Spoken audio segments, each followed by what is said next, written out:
Hey everybody, today I wanted to talk about how to optimize the storage space in your MR2 Spyder. The car really has two issues. One is the lack of storage space. It really has very little. It's a runabout. It's not for carrying a lot of stuff with you, but you can, if you're creative, get more storage space out of it.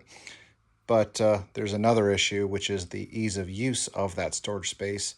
It's not particularly easy to use the storage space that it does have, which makes it kind of tempting to not use the storage space. And I'm going to show you some tips and tricks that you might want to make use of to make it a little easier. I think the first thing you're going to want to do is get some gas struts for your front trunk so that you can lift and operate it with just one hand. These are from monkeywrenchracing.com. They're a very high quality set of gas struts. But if you jump on spiderchat.com, they have a complete list of parts you can get. That'll cost you only about 40 bucks. But this kit is purpose built, very high quality. It costs about $100. You will have to delete your stock hood prop and trim this plastic piece. But I remember not even using the hood prop because a prop for a trunk is very inconvenient to use, and I would just have my bag of groceries here and using just the back of my neck or shoulders, with my half of my body leaned over, because it's just not convenient to have to use two hands, set a hood prop, and then just if you just want to quickly drop some things into the front trunk.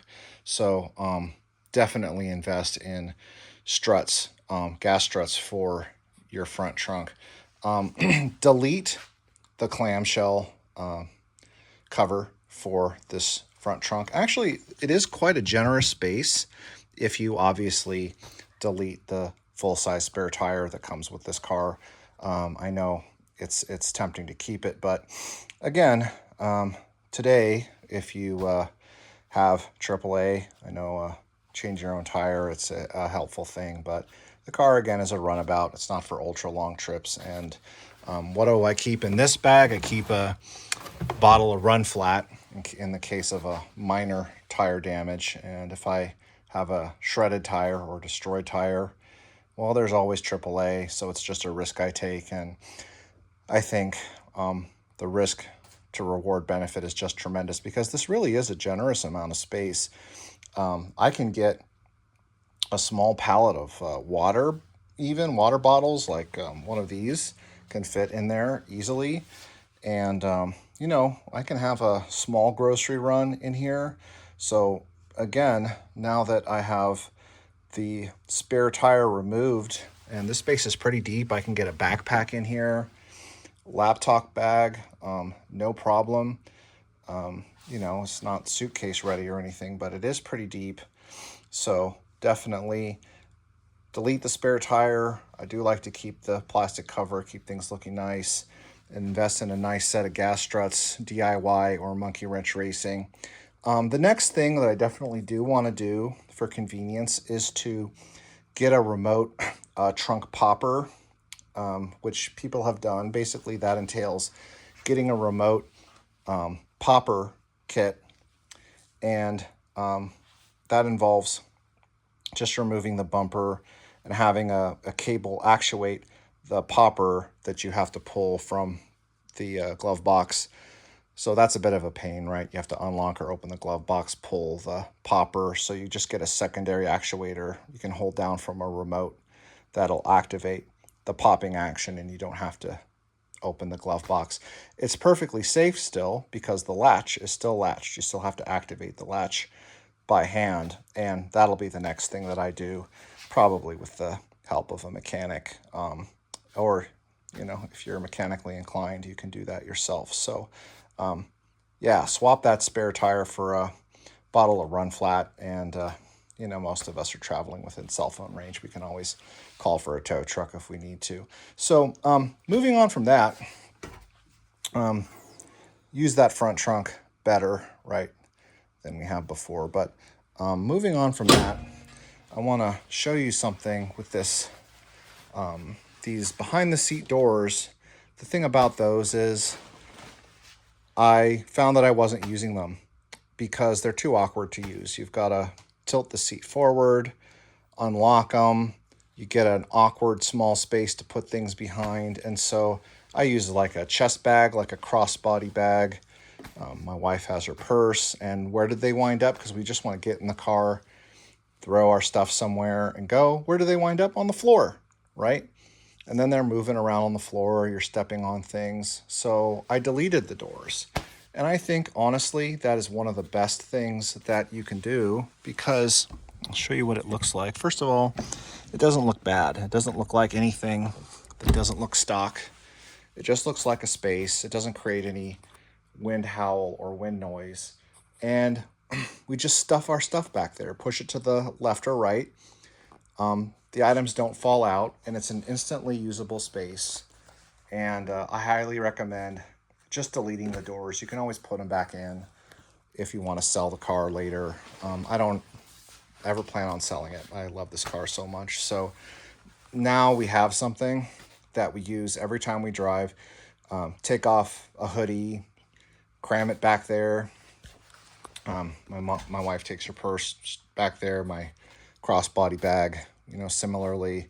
And it's an instantaneously usable space because it's so convenient to use. So this is what I was talking about. It's not just the space. The car actually has quite a bit of space, but it's not convenient to use in its stock form. And this makes it very convenient to use. So this one behind the passenger, which you're more likely to use as the driver, is just to push it in the space between the seats and to the opposite side, is very nice to use because it has a dip to it. And this one, so when someone else is driving, usually my wife likes to drive, so that's why she uses the seat cushion, puts it in the driver's seat.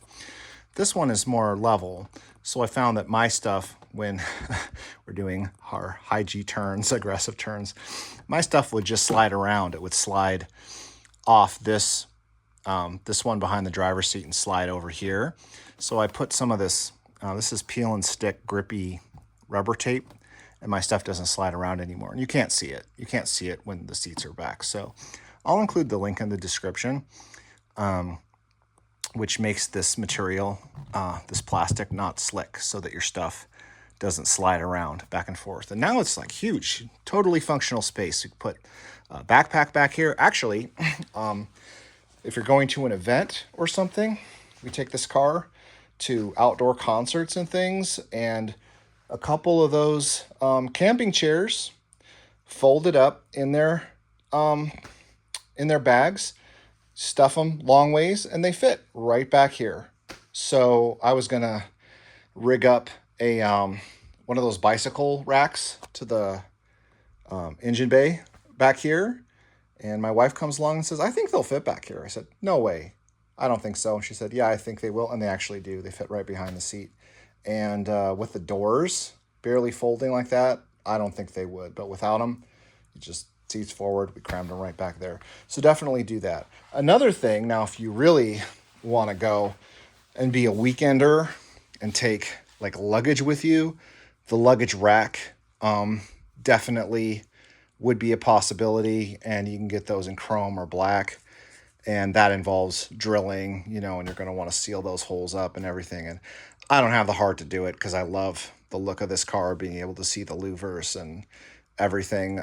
But, if you want luggage, you want to do an overnighter or something and have bags, you got your suitcases or whatever, the wife's suitcases, go for it. Or they have ones that are no damage. So they've got kits. So for example, like this is a bike rack, and you can bungee more stuff to this than a bicycle. But I've seen some no damage luggage racks that basically use clips, and they clip here and here, and you just cinch them down.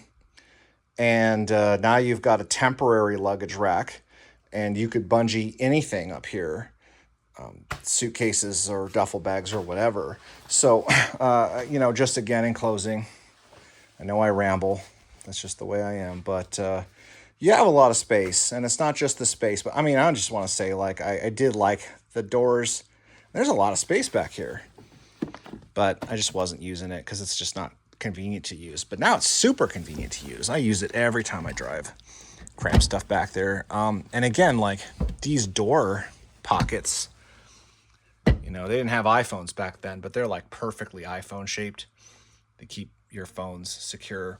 The last thing, this middle one, I don't want to be that high tech in here, so I just use my phone for my navigation and music. So the only upgrade tech-wise I gave the car is a radio, a Bluetooth capable radio, so I could stream music. And so that's all I use is a phone mount here. And I ran a charging cable up underneath just from the cigarette lighter. And I have little holder wire retention clips up underneath, and I can charge the phone from there. That was the most convenient place. The nav pod I don't want to do, and I use this for sunglasses.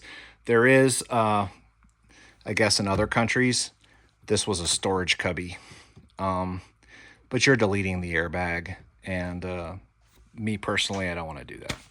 I want my wife to live, and these things don't do that well in collisions. It's a small car. There's no engine up front. It's just empty, open trunk space, and I don't want my wife to die in an accident. So I do want to retain the airbag, but, you know, to each their own. So if you want more space up there, fine. But actually, you know, the thing has a lot of space. And in closing, as I said, it's not just the space. It's, are you going to use it? Because the car, they didn't engineer it to make it easy to use the space fast, right? Convenience. Are you going to use it? Super convenient. And this is getting more convenient with doing those mods. But I really think the popper, right? Walk up to the car. I want to keep the glove box locked, right? Walk up to the car. You got your groceries, or we bought some like big boxes, you know, and I bought some work boots, like some big like work boots. It was a big box, and if I had that popper, I could just hold that trunk button down. It would have done this. Popped it. Pop the latch, one hand, right? Get that. That's it. You're done. And it was a very large box. It fit in here. That the popper would have been really nice. So I hope this was helpful. If you have any ideas, anything I haven't mentioned in this video, drop them in the comments below. Give me a like. Appreciate it. Enjoy your MR2 Spyder. Thanks, everybody.